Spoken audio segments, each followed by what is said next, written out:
What's up guys, welcome back to another video, and today we'll be covering part 3 of What If Goku Trained in Hell. Other than the fact that it's been 2 months since I've released another part for this video, I hope you guys enjoyed this, and if you're new to the channel, remember to subscribe because it would really help. But yeah, let's get into the video.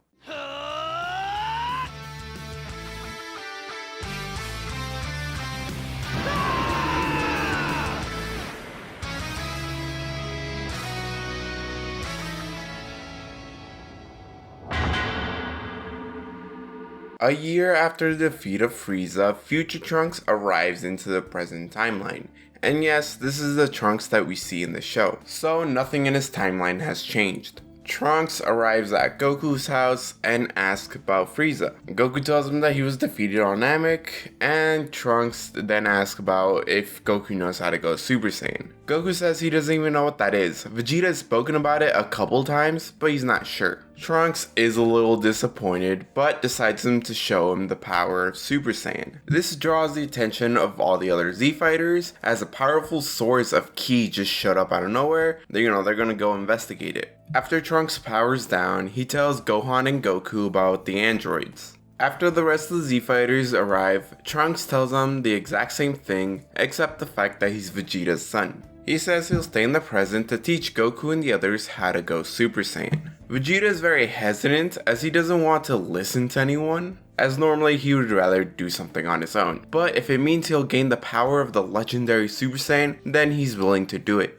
Kami telepathically contacts him saying that he wants the humans to train alongside them. It's gonna give him a greater boost in power. Not long after they begin training, Piccolo finally returns from Namek and everybody's pretty happy to see him, especially Gohan. He is caught up on what has happened or what's gonna happen in 3 years. Piccolo would obviously agree to train with him because he'll want to protect Earth as well. And Goku asks if the Namekian Dragon Balls are usable. He's still got a favor to complete after all. Piccolo says no, because they shouldn't rely on the Dragon Balls to solve their problems. When they begin training, Piccolo unlocks the potential to humans to give him a power boost, especially since Tien and Yamcha kinda need it. About a month into their training, Goku regains access to Super Saiyan. Since he already technically gotten access to it on Namek, it's not overly hard for him to get the form again. Feeling like Goku can take over the training, Trunks gets back in his time machine and leaves. After they see Trunks leave, Goku tells Vegeta that he'll continue training him if and only if he teaches him how to control the Grade 8 form.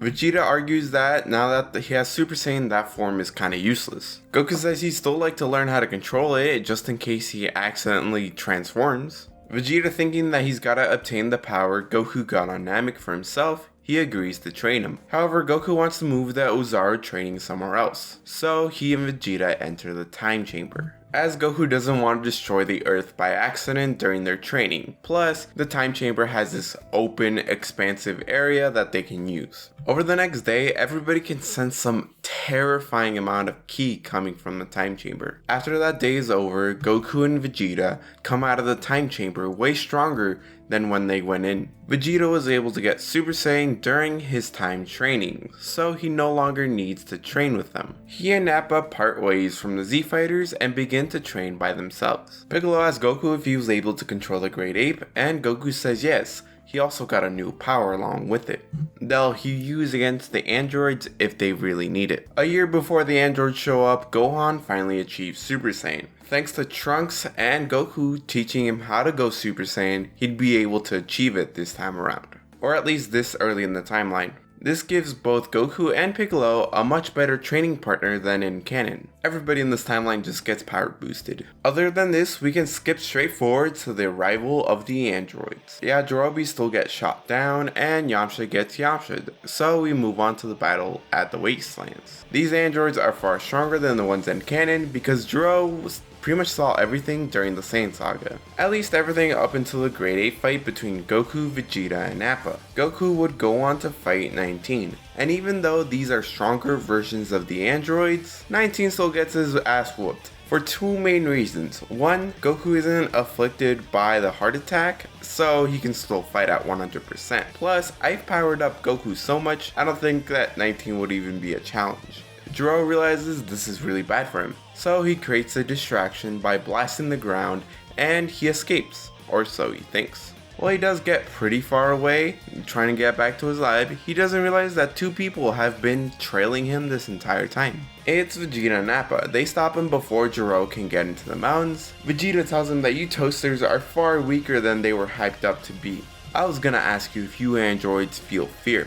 However, by that look on your face, that answers my question. He then powers up to Super Saiyan and begins his beatdown on Gero. The fight resembles that of his fight with 19, and just like 19, he kills him with a Big Bang attack. After Gero is basically vaporized, he says that they trained for no reason. It was kinda pointless. And the other Z fighters show up shortly after. Even Future Trunks arrives. Vegeta tells Trunks that these androids were weak and he shouldn't have had so much trouble with them. He's kind of a disappointment to the Saiyan race. Trunks is in disbelief that they would be able to take him down so easily, and how strong they gotten over the 3 years. Goku lets it slip that thanks to his dad, he was able to learn how to control the Grade 8 form. So that's how in this timeline, the reveal of Trunks being Vegeta's son gets revealed. Now that the androids have been dealt with, Vegeta turns his attention to Goku and says that he wants to have his rematch with him. Goku agrees to fight him in 2 days, as he wants to rest up a bit as they've been training a lot recently. Vegeta agrees to his little terms and conditions and he flies off. Not long after, Bulma shows up and she convinces Trunks to stay a little bit, at least after Vegeta and Goku fight, before he returns to his timeline. She wants to get to know how Trunks will be like when he grows up. I mean, it is her son, so I would imagine she would want to spend some time with him. 2 uneventful days later, everybody meets up at the lookout where they decide to have their final battle. Vegeta tells Trunks to watch and learn how much more powerful a Saiyan can truly become. Both Goku and Vegeta begin the battle in their base forms, with Goku having the slight edge. As the battle carries on, Vegeta out of frustration goes Super Saiyan, with Goku following shortly after him. After being clash that nearly destroys the lookout, Goku says that it's time that they show off that new power of theirs. Vegeta laughs and says that it will be his grave in that case. They both land on the lookout and begin to scream as their power level skyrockets. The immense power that is being laid out starts to affect the world. First, the lookout starts to shake.